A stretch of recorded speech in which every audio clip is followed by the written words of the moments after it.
Well, in case you weren't with us a little earlier today, Joey Logano picked up his 4th Nationwide Series pole this season, and as we've stated a couple of times, his 3rd straight here at Kentucky. He clicked off a lap a half a second better than everybody else, 30.47 at 177 and change. His 11th career pole in just 51 starts in the series.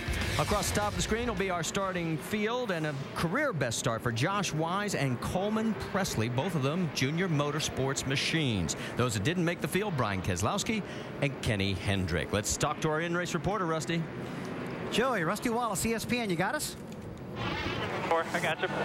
Hey, Joey, we all know you haven't won here this year in the Nationwide Series, but you won the last 2 years in a row at this Kentucky race. Man, you got to be thinking about making it 3 in a row tonight right here. Yeah, we definitely got a good shot at it. This is my favorite race car, and I feel like we got a good shot at it. I was surprised on how fast we qualified, so if we keep that speed in the race here the whole time, we're going to be great. So sure, track's going to be quite a bit different. It did rain pretty hard last night, so let's keep up on our adjustments here. All right, Joey, we've got an ESPN mailbag question. It comes from Mary in Bloomington, Illinois. The question is, what challenges do you have traveling back and forth from Michigan to Kentucky present for both of your race teams? It's tough because it cuts it a little bit short on both ends as far as being able to debrief with your crew chiefs and stuff like that. Makes it a little bit harder because you're running, you have to go right to the next racetrack. But it could have been a lot tougher if it rained out tonight or something like that. If we didn't get to race, it'd be hard to get back here. So, but the good thing is the sun's out and we didn't have that many issues. Just a few plane and helicopter rides and jumping the old GameStop soda and try to go 3 for 3. All right, Joey, thanks for talking to us. Now, Andy's going to speak to your crew chief, Kevin Kidd. Hello, Kevin. Andy Petrie in the booth. You got us? Yep, got you, Andy. Hey, Kevin, this track here at Kentucky is a little unique. It's fast, 1.5 miles, but it's really rough. Can you kind of tell us what the challenges are for setting up for a track like this? Yeah, absolutely, Andy. It is very rough. I think the last time I was here was 2006 testing Cup cars, and it's definitely gotten a lot rougher since then. It does, obviously place some challenges in our setup. We kind of have to do some compromises with shocks and springs and just the overall package just to get through the bumps so that the roughs, the ride's not as rough on our driver and we can maintain mechanical grip the best we can. Okay, Kevin, you guys are obviously very good at it. Good luck tonight, and thanks for talking to us. Andy. 36.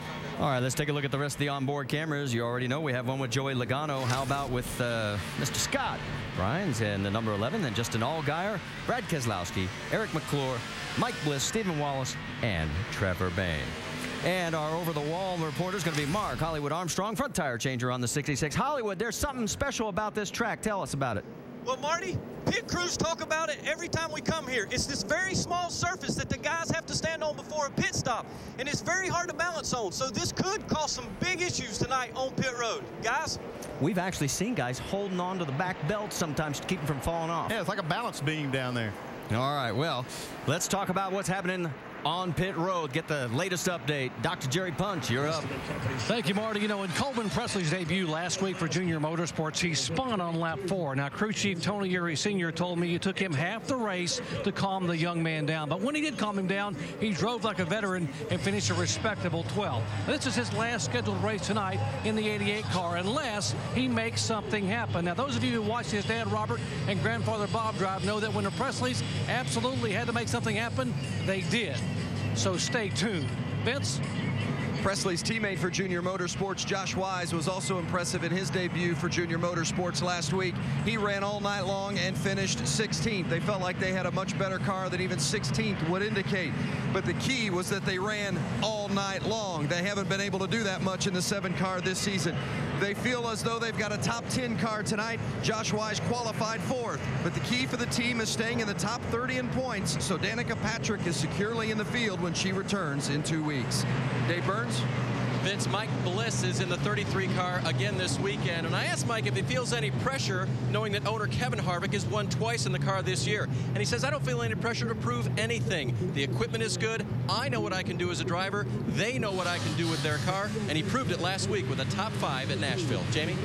Scott Riggs is making just his second start in the number 21 Richard Childress Racing machine. And although he hasn't raced here at Kentucky since 2003, he was in the top 10 in final practice, and he went out and qualified 5th, the best effort for this team this year. Now, usually this race is won by a driver 25 years of age or younger. With the car he has tonight, Scott Riggs can become the oldest winner here at Kentucky at 39 years old. Marty? All right, thank you, Jamie. As we get ready to go green, let's show you our race analysis. We're going to go around the track here a total of 200 times for 300 miles. Don't go over 45 miles an hour or you're going to get busted for speeding. And you can see our pit window, 55 to 60 laps. There is one streak we'd like to snap tonight. There have been a caution within the first 5 laps in the last 4 Kentucky races. See if everybody can keep it under control. We make it a little deeper before we have that first caution tonight. Yeah, great crowd on hand. Brad Keselowski's probably hoping they don't have any trouble early here, starting pretty far back. Well, that's some of the risk that we talked about. Pace car has turned off. Crowd is on their feet as they come out of turn number 4 and make their way down towards the front straightaway. This crowd coming to life, and race number 14 of the NASCAR Nationwide Series is green.